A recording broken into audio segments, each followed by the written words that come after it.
பச்சரிசி நான் ஒரு உலக்கு ஊற போட்டு அதை சல்லடை பண்ணி வச்சுருக்கேன். வெள்ளை பச்சரிசி.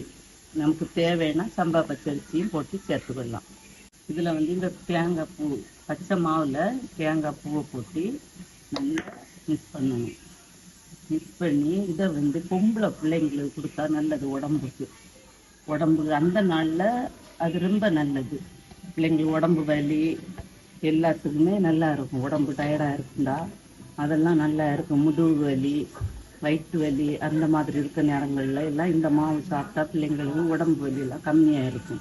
ஏன்னா இது காலங்காலமாக பாரம்பரியமாக இப்படி பண்ணி கொடுப்பாங்க பெரியவங்க பிள்ளைங்களுக்கு. இது நமக்கு நல்லா எப்படி கிளறி நல்லா எப்படி மிக்ஸ் பண்ணணும். அப்போ தான் அந்த மாவோட சேர்ந்து அந்த தேங்காயும் சேர்ந்து அந்த டேஸ்ட் ரெண்டும் ஒன்றாகும்.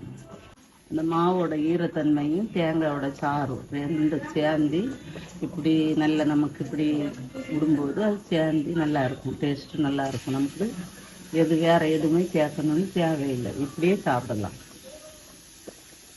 பிள்ளைங்களுக்கு சாப்பிட கொடுத்தா இந்த மாவு 12 மணிக்கு ஒரு நேரம் தான் இருக்கும். அதுக்கப்புறம் இது கெட்டு போகும். ஏன்னா நம்ம எதுவுமே சூடு பண்ணலை, பச்சை மாவில் தான் எல்லாம் பண்ணியிருக்கோம்.